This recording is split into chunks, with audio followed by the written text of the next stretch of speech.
Good afternoon, I'm Dennis Galucki. Welcome to the 472nd Imagine Greater Buffalo program and our 94th virtual Imagine lecture hosted by our wonderful Buffalo and Erie County Public Library. We're so glad you've joined us today. This program is created by the Center for the Study of Art, Architecture, History, and Nature, or C-SAAHN, as I like to pronounce it, and ImagineLifelongLearning.com. Before we get started, just a little housekeeping. Everyone watching will be muted and your video turned off. So if you have a question or comment, you can type it into the chat box and we'll go through them at the end of the presentation. Now, we are recording this program so you can watch it again later on the Downtown Central Library's Facebook page and their YouTube channels. And we hope you share the link with friends and networks. Now, on to our featured speakers, Michele Agosto and Julio Montalvo Valentin. Michele Agosto is a photographer and an educator currently serving as the Director of Arts for the Buffalo Public Schools. Her award-winning work as a photographer has been exhibited in a number of local galleries, including the Castellani Art Museum, Carpellis Manuscript Library, Art Space, and Impact Artists Gallery. Michele has worked in the Buffalo Public Schools since 1994, first as an art teacher and then as a supervisor of art education. She also served as Vice President of the Hispanic Heritage Council of Western New York from 2018 to 2020. Also speaking today is Julio Montalvo Valentin. He's the author of 3 chapbooks and a member of Los Artistas del Barrio of Buffalo. Their work has been published in numerous literary journals and magazines, including Thimble Literary Magazine, Cavity, and Bangor Literary Journal. They co-founded the Cringeworthy Poets Collective and have been anthologized in volumes which includes A Flash of Dark and My Next Heart. While pausing on their next project for the season, A Poetry Caravan, you can find them working to finish their master's degree in English literature. And now, let's welcome Michele Agosto and Julio Valentin. Michele, take it away. Yes, thank you, Dennis. Thank you for that wonderful welcome. And thank you, Joy, for inviting us here also. It's always a pleasure. We love always in any capacity working with both Dennis and with the Buffalo and Erie County Public Library. So you can put the PowerPoint on, Joy, if you don't mind. I can't see it, but is it on? Okay, so we're putting that on, and I just welcome everyone who's on today. You could be anywhere else at this time, and you're here with us, so I appreciate that very much. When Dennis reached out to me, he asked if we would talk a little bit about how the Buffalo Public Schools have incorporated the arts in certain summer programs, and so we wanted to discuss that. And I'm so happy to be here with my, what we call my compay maybe, Julio, who is part of Los Artistas del Barrio, which is an organization that I also co-founded. So he's my brother in many ways, and I'm so happy that he's here. So I'd like to start by saying the Buffalo Public Schools is an advocate of enrichment programming and arts programming. And we've built great capacity in the arts department. I oversee the visual arts, theater, and dance programs.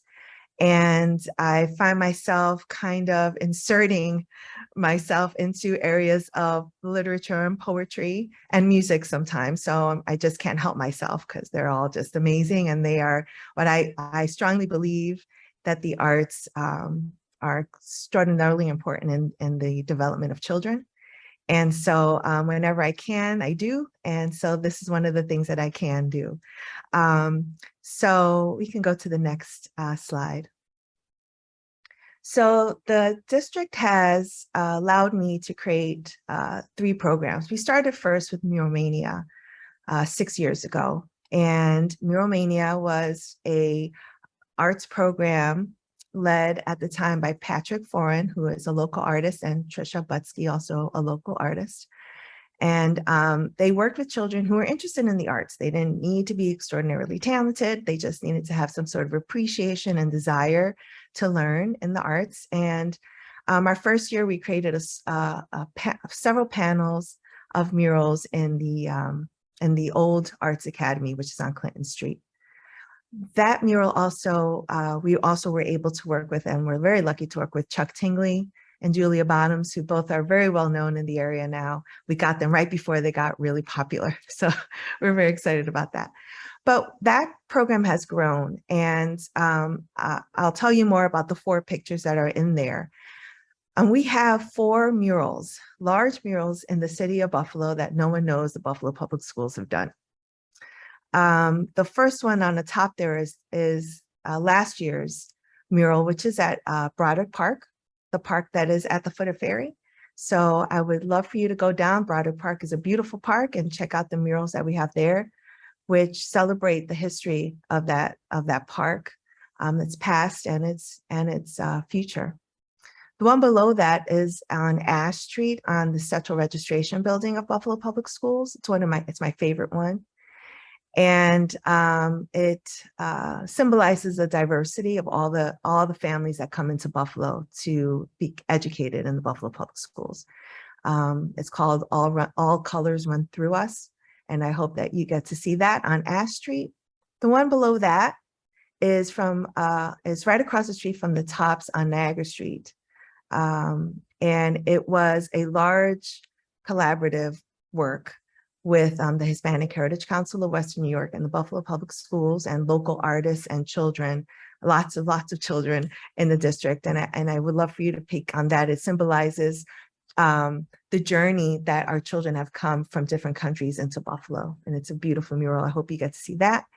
And that bottom one right now was at the Arts Academy, is now on Burgard High School. And it's it's called The Art of Labor. It's a vocational celebration of work. So we've done a lot of murals, nobody knows about them, and we're going to talk about the next one that we're happy to celebrate. The one that Woke Words started last year with Julio, and it has been an incredible, it's been a gem, honestly. It's been integrated into both the Mural Mania and the Song of Stage, but mostly Mural Mania. And Julio has such a beautiful way of working with young people, and allowing them to express themselves verbally and visually, and of course through writing. And so I'll let him talk about that in a minute. And then Song and Stage is our newest program, which is a theater program, musical theater, and our children this year did Aladdin Jr., which was a lot of fun. Do you want to say something quick about Woke Words before we go to the next slide? Absolutely, absolutely. With Woke Words, coming into this wonderful idea that Michele had in the early 2021, especially as kids are now starting to have this challenge of communication during isolation. Michele presented this opportunity to build a community with writing, with communications, and hopefully turn students this sense of agency of voice that a lot of us had lost in isolation. With Woke Words now having gone through 2 iterations, 2 years, the students have just grown to be stronger writers every single time. The challenges are different, but nonetheless, the students have found themselves integrating language and voice into all sorts of elements. They couldn't help but find voice in the visual, in the performance, and ultimately in themselves. And so I know that with the mural from last year, the Freedom mural specifically, when you get a chance to see it Project Park, you'll also see a panel of their words combined together called Freedom. And it just merely showed them how easy we can embody words, how language can be embodied through us, and how much of the space around us embodies what we say, what we do through those said words. So yeah, that was just a beautiful, beautiful opportunity. And you can find a lot of the students' works online through the Woke Words Journal, which we do have a QR code for to continue sharing. Thank you, Julio. Joy, we can go to the next slide. So we had 6 murals in Buffalo. We've had 5 community performances for our public, free for anyone who would like to watch, indoors and outdoors. We had 400 young artists go through these programs, poets and performers. And we've had infinite smiles from everyone involved. And it's been just a great experience. Growing pains every day. You know, there are always some challenges, but at the end, it's always just, it's just magnificent. And you can see the joy from all our families and our children, especially. You can go to the next slide. So this year, every year I think about, where do I want to put a mural? Who can benefit? What community can benefit? What organization can benefit from a free mural that our young people create with the guidance of an artist? So all of these programs, which I was remiss to say, is led by a teaching artist. Julio was a teaching artist for the Woke Words. We had James Cooper this year leading the Mural Project, Mural Mania project, and we've had a young thespian, Lucy Weatherby, who worked on the song and stage. So we've had teaching artists guide our students with teachers that support them. So there's always that safety and that support from teachers who know the discipline, which is great. So this year, well, as all of you know, May 14th was very tragic, and it's left an indelible mark on all of us.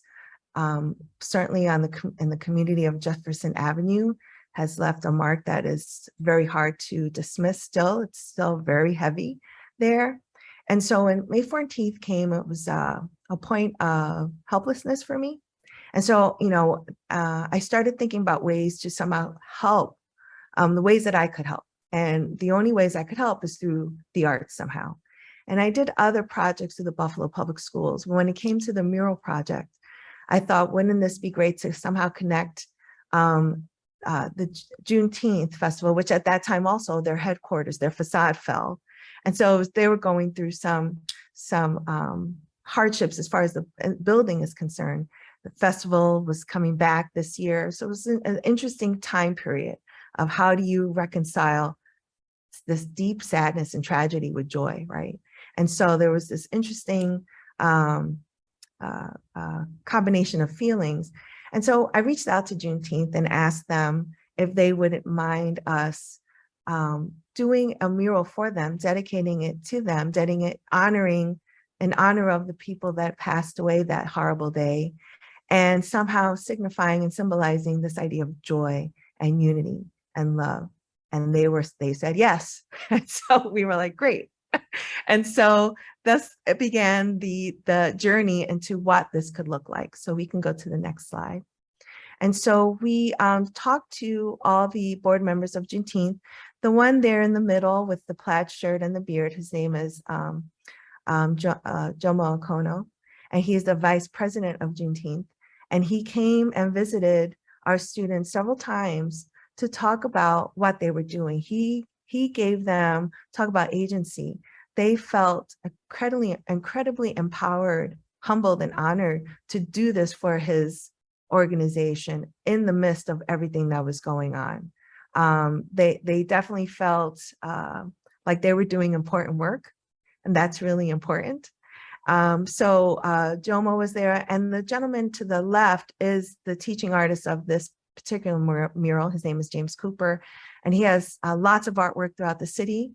He is the vice president of the Western New York Urban Arts Collective. And you can see where he brought his own work that also deals with a lot of social justice issues that I think Julio will talk about coming up soon in the next slide. But these were kinds of big concepts that we were trying to convey to our young people. You know, what is Juneteenth? Why did something like May 14th happen? How can we heal? Is there still hope? Can we still come together? Can we still love each other? All of these kinds of conversations were had. And there was a lot of reflecting and a lot of expression going on. And we could go to the next slide. So this is the development of the mural. You see the kids working independently. They were wonderful. All our children had an opportunity to put their hand on this mural. We'll go to the next slide. I know I'm kind of rushing through some of the pictures, but I know we're getting short on time because I want Julio to talk about this piece, because this is where not only can they use their visual abilities, the kids in Mural Mania, to express themselves, but how do you use words in a way that is powerful, impactful, tells your story, tells your truth, and still, you know, you can still kind of work out and be friends at the end of the day. So Julio, you want to talk a little bit about what you did here? Yes, it is a very interesting challenge for anyone to be told, hey, tell me what you think. Hey, tell me how you feel. Tell me what you think. And so it's not strange for anyone to come across the challenge of trying to encourage people to write what they feel and what they think, what they know or experience. Especially with students that have been going through the education through a camera, through a screen.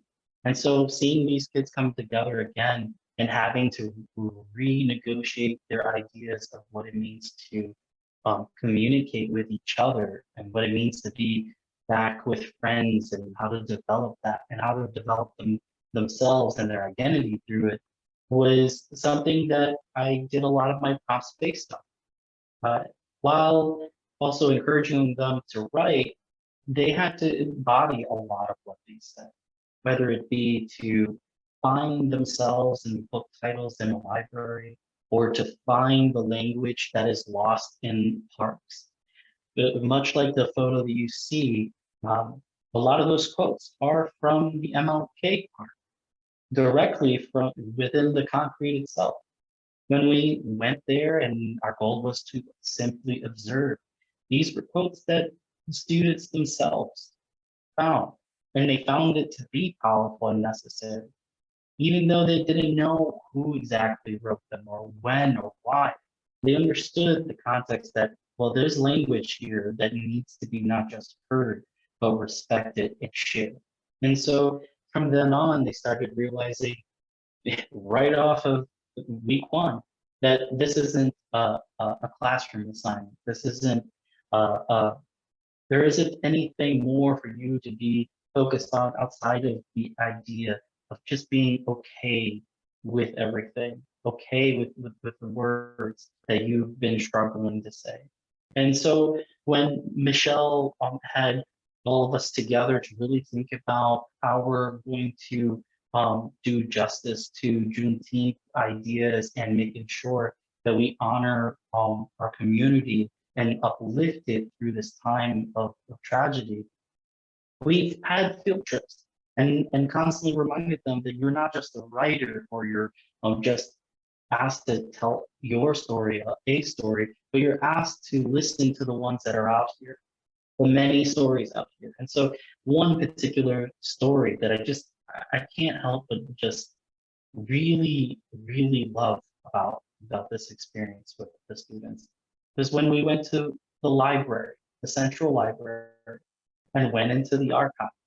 And their only question, their only focus was, do you see any connections to Juneteenth? Or do you see any connections to yourself? And they did, right off of the very first page in the archives, the very first mentioning of Juneteenth.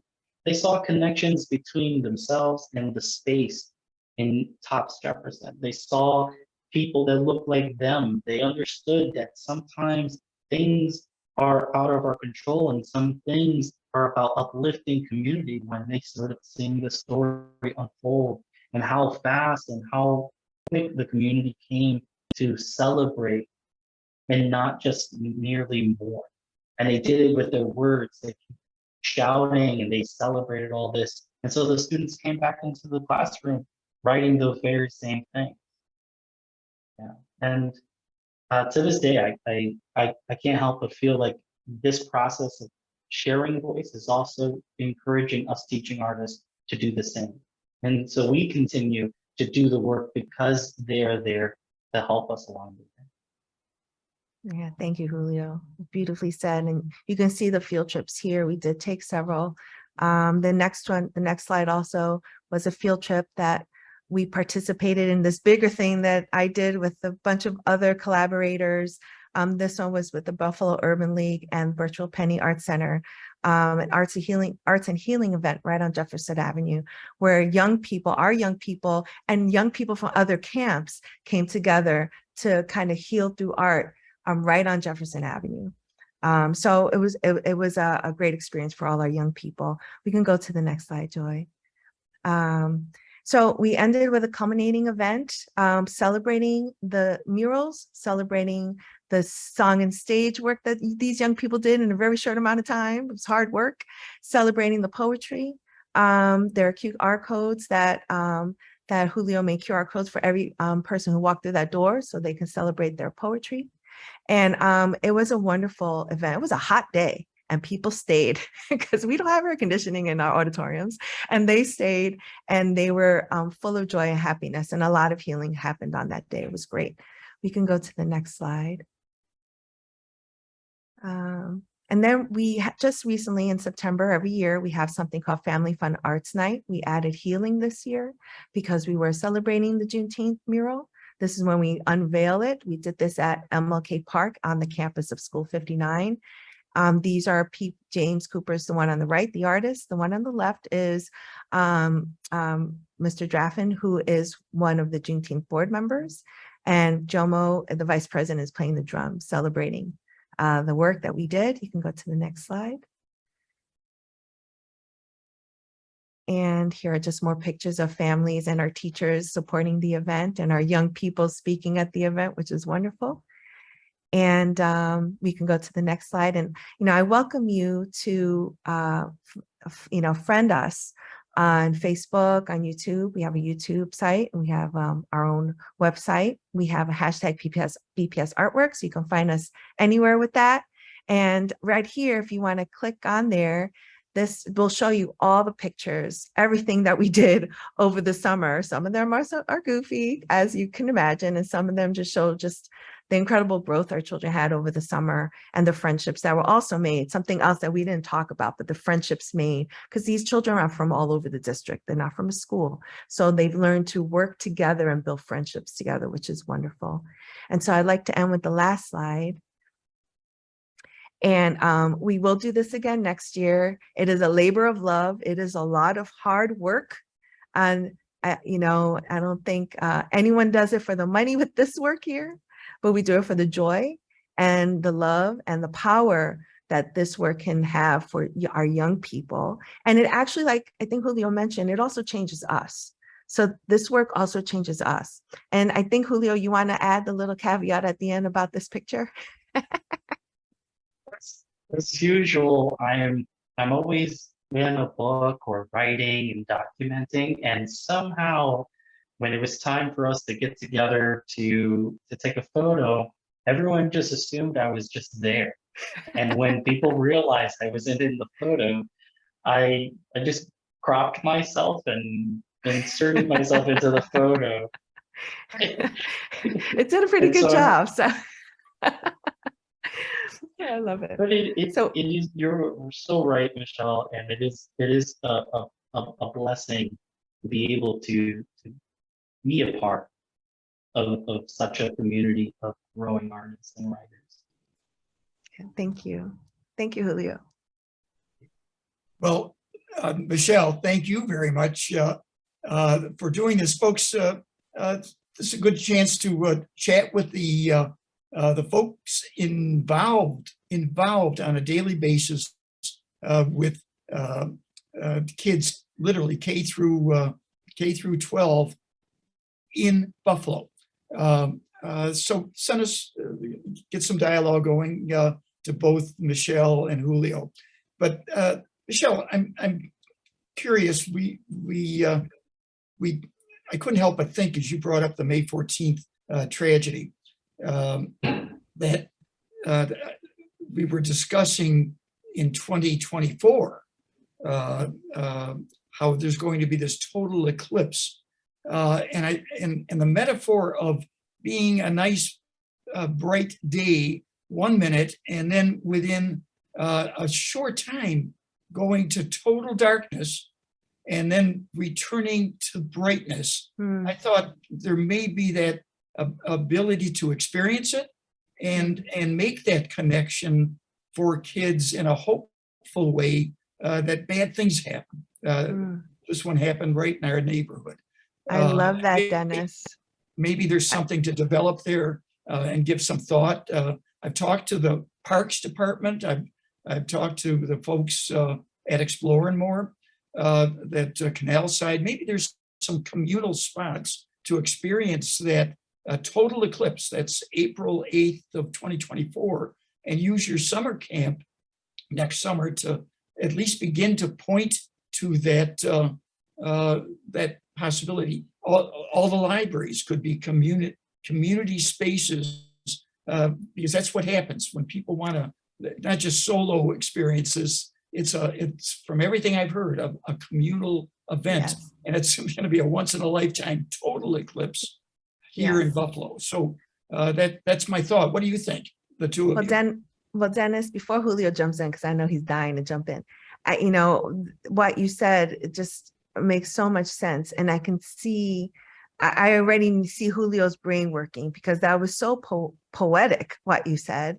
And I can see how we can make that's a simple way to understand what the complexity of how what life has become lately. And, you know, in many, you know, sadly in many places and many times. So I thank you for that. I like that idea. And Julio, I know you got something to say about that. Oh yeah, you know exactly. First off, Dennis, thank you, because now you've given me another poem to really think about. But this is partly what the experience of teaching is, of what it means to be a part of a situation or a moment with others, and trying to be someone that even when things do go dark, there is a way to come back. And that even if it does go dark, it is not gone on us, and that it will get bright again. If there's anything to consider, a lot of what we have done and what we continue to do on a daily basis, especially when it comes to the arts, is to remind people that you're not far gone. Even when it is a dark day, you're not far gone. You're still here. And there's plenty of opportunity in terms of incorporating the environmental element to what it means to be here, especially with the students, especially with the state of the world and climate change. So yes, there's plenty of ideas around. Good to hear. And again, the idea of communal experience, and beginning to think about parks, homestead parks, any park, but the library system itself. It's got all these branches, and where people would want to gather in their neighborhood, so to speak. All right, Joy, do we have any comments coming in? There's just one quick one, because I know it's almost time to wrap up. First of all, everything Michele and Julio that you showed is really inspirational and beautiful. Where are those murals now? Where's that big colorful Buffalo mural? Where the Juneteenth mural? Are they up someplace? Is there a way the library can help you put them in a library? Thank you for saying that. Right now it is housed in my storage, because the Juneteenth headquarters is not ready for the installation of it, because they're working on the facade. Mm-hmm. So it's just in storage, but boy, wouldn't it be awesome if we could find a way on Meriwether Library to kind of temporarily put it up until then.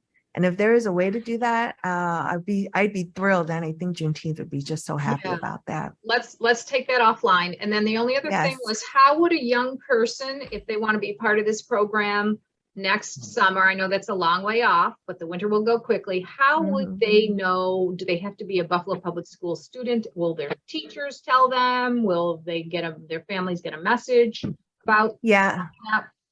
Thank you for that. Yes.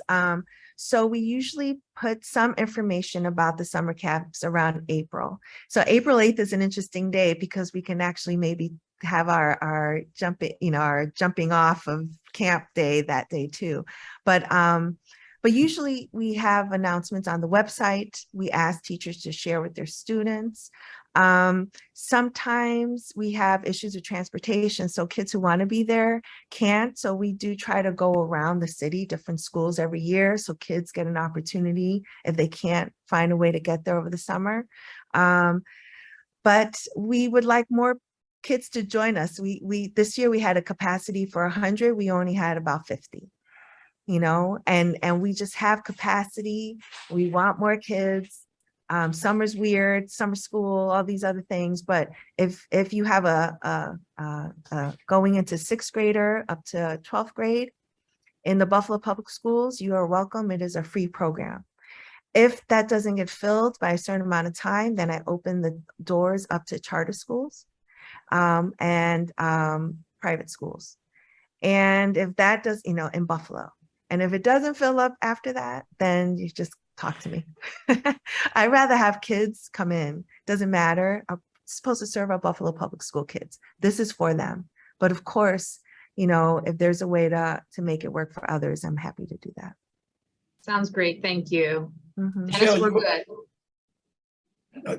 That was Michele. You also mentioned that you've got those 4 different murals, but there's not the awareness, either the right signage or something is missing so that people have any idea that they're the artwork of kids from the Buffalo Public Schools and their mentors. We've got to figure that one out, and offline too. Maybe we can continue to say, how do we acknowledge the work that's done so people see and appreciate the efforts.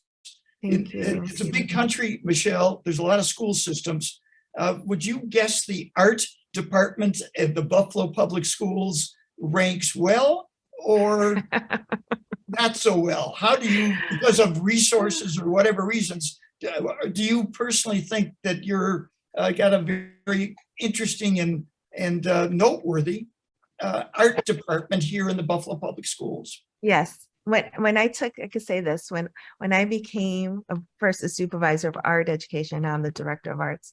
When I came into this role, my goal was to say that people from anywhere out of the country, if they decide to move to Buffalo and they come into the Buffalo Public Schools, they'll know that they're coming to an incredible Department of Arts. So they're coming in because of the Department of Arts. And as maybe ridiculous as that sounds, I believe that. I believe that if you have a wonderful arts program and you give lots of opportunities, enrichment opportunities for our young people, that's attractive to parents. They want their young people to have these experiences, their kids to have these experiences. So I would have to say, without patting myself on the back too much, that yes, we've grown this department. And I think we have, at first we have very little funding. And I think because of the work we've done, we've been able to get the funding. Sometimes it's one of those weird things, the chicken or the egg kind of thing. We've shown great programming, so now we're getting funded. The thing is, now it's growing past my own capacity. So, it's getting bigger than I had ever imagined, but that's exciting because that means we're doing the right thing. Well, and you got people like Julio there to assist you, and I'm sure yes, you can nurture others, and that would be a great legacy, Michele. You've been doing this for many years. I said, 1994, as I recall. Buffalo Public Schools and the community are fortunate to have somebody that consistent in a job working with their kids, trying to make it a superior program, the arts program. So hats off to you, Michele. Thank you, I- Dennis. I've known you for a few years, and boy, you do a great job. And Thank you. and I'm And glad I you- know how to pick them because And you know Julio. There you go. All right. Without the people that are around me, it'd be hard to do. Well, and that's the point. So, folks, thank you all for participating today and being here. We're going to look at next week's program. Thank you again, Michele and Julio. And thank you, folks, for being here. We'll see you back on Zoom next Tuesday as we hear from State University of New York distinguished professor Sharon Kramer. Now, she'll be discussing what have we figured out about life in Buffalo and beyond. Should be an interesting one. Professor Kramer is a most interesting person. I'm sure you've seen many of her writings in the Buffalo News and perhaps beyond that. So see you then. I'm Dennis Galucki. Be well and good day.